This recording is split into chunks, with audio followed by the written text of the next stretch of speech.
Hey guys, welcome to my channel. I hope you're all doing very well. So I just watched Small Axe, Alex Wheatle. Let's talk about it. So Alex Wheatle is the fourth installment into Steve McQueen's Small Axe anthology series. Now this is a limited series that is comprised of 5 films that all center around the lives of the Caribbean community here in the UK between the 1960s to the 1980s. Now in this week's episode, we got an insight into Alex Wheatle, who is a real-life British novelist who originally comes from the Caribbean. Now this episode mostly explores the very beginnings of his life and how he was put into the care system pretty early on in his life because he was abandoned by his mother and father. So he ended up in care and he ended up suffering a lot in the early days of his life because of the horribleness, because of the true tragedy of the care system in the UK, especially during this time. Now this boy was subject to such horrible trauma, such horrible abuse and racism that the beginning of this episode is just so heartbreaking to watch. I mean, truly, when you dive into his origins, that's the hardest part for me personally, is seeing just how this child suffered in his early days. Unfortunately, the suffering doesn't really ease up for the majority of this episode, perhaps emphasizing the importance of the early years of one's life in order to establish a stable foundation for the rest of someone's life, because he really had to work hard. He really had to hustle in order to survive because he had no one looking out for him from the beginning of his life. He was all alone and he was trapped in a horrible care system that didn't care about him, that left him behind. Not only that, but trampled him to the ground to ensure that it would be that much harder for him to succeed in life. And I actually think that the exploration of the early days of Alex's life is what makes this episode so unique, because we've yet to see that. We've yet to see someone who did grow up in care and who did grow up under, the foster care system in the UK during this time. We haven't quite explored that aspect of life and the challenges that would have presented for someone like Alex, who was a black boy. So on top of the struggles of being in care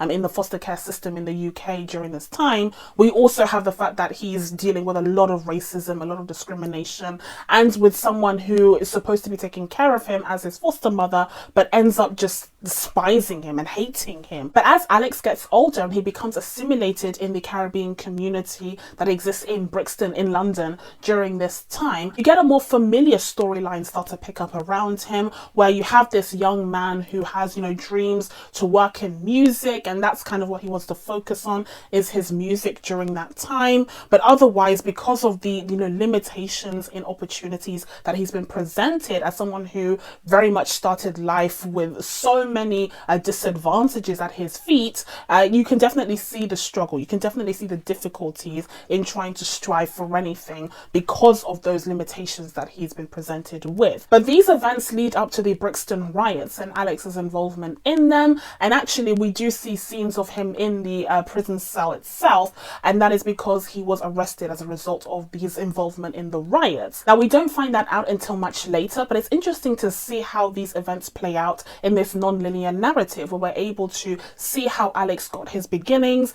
and ultimately how he ended up being involved in these race riots, and how his involvement really sparked something new, a new chapter in his life after he ended up in prison, and of course was inspired to read more, as his cellmate tells him, which we'll get into later on. But I just found the way that this story was structured to be quite interesting, and also the exploration of Alex's early life in particular to be a unique story point for this episode. Conversely, I would say that for the middle there, it does kind of feel like the story is floundering a little bit and trying to find a purpose, which is difficult because once again we have yet another example of a story that's told at an odd point.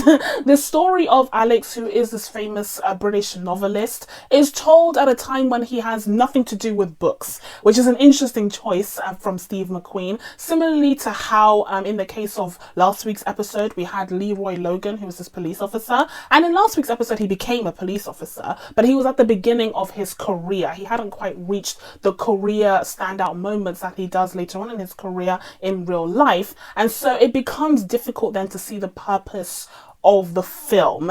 It's difficult to kind of emphasize the importance of this story, the purpose of this film, when you don't quite highlight the greatest achievements of the subject matter. And that is the case for this film as well, is that we never really get into him being a writer. We never really see him falling in love with writing or with literature and becoming one of the most notable Black British authors of the 20th century. We don't even see that happen because we meet him so early on in his life. And so as a result, even though that story is still very interesting at that point in his life, it becomes difficult then to know the significance and the purpose of Steve McQueen trying to tell us this story, other than to highlight a very important part of Black British history that has once again been erased, and that was the Brixton riots. Now, the Brixton riots inspired several other riots throughout the country, but they were essentially protests against racial discrimination. Like, what else is new? Now, this was such an interesting topic for this episode to have covered. It was so eerie to see how familiar the scenes were of people protesting the police, protesting racial discrimination in their area. It was exactly what we've seen before. We've literally seen these scenes this very year before. It's just crazy to see how cyclical history really is, especially when you know your history. And this episode even points out how the media, the police, the government did their very best to make sure that people wouldn't know the truth about what was going on. And that makes it even easier to erase events like this in history. But when you know your history, you see how cyclical it really is, and it's just shocking. It's just shocking to see scenes that occurred 30 years ago or 40 years ago look so eerily familiar to what we're seeing today. Now, one theme that this series has very much explored, and something that has become quite prevalent here, is police brutality. It has been present in pretty much every single episode, apart from, I believe, Lovers Rock, which is very interesting to see the prevalence of police brutality here. And I think it just shows how integral it was to the Black experience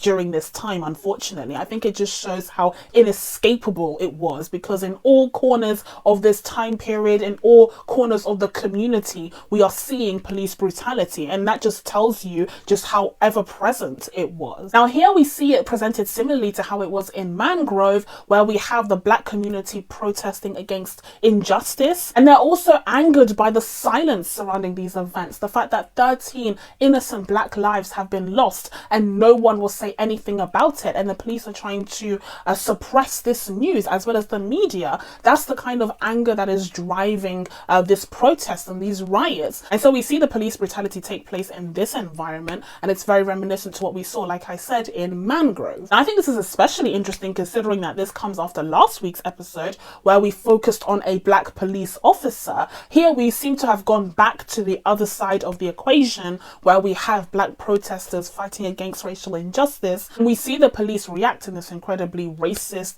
brutal and violent manner that goes very much against what Leroy was trying to instill in the institution back in last episode. Now, when it comes to this episode overall and my thoughts on how it explored the story of Alex Wheatle, I have some mixed feelings. First of all, I'm glad to know more about this history, once again, to know more about Black British history, but I still think it's bizarre that Steve McQueen chose this point in time specifically to really hone in on Alex's life, because we never really get to the great things that he achieves. We never really get to explore the books that he has written and how that changed, Black British literature. We don't really dive into that in this episode. So it's quite bizarre that we focus so much time around this kind of middle point where he was in this transitional period from being this poor, terribly traumatized child to this adult who had become a part, who had assimilated into the Caribbean community in Brixton. But yet again, Steve McQueen has delivered a fresh new story to bring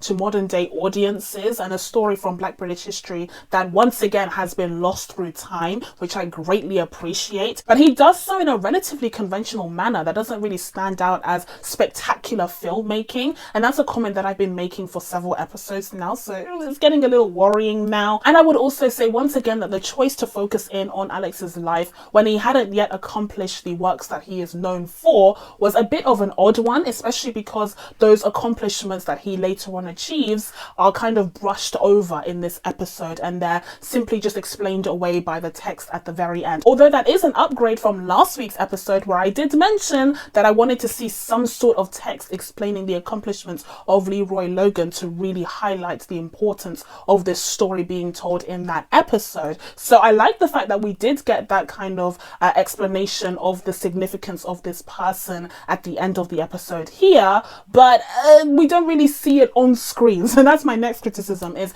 perhaps we get to see it on screen. So with all of that being said, I'm going to be giving Small Axe, Alex Wheatle, a 6.5 out of 10. So that's it from me. Now that I told you guys my thoughts on Alex Wheatle, it's time for you guys to let me know what you thought of this episode down in the comments below. Please be sure to subscribe to catch new videos coming up. Thank you guys so much for watching. I really appreciate it, and I will see you in the next one. Bye.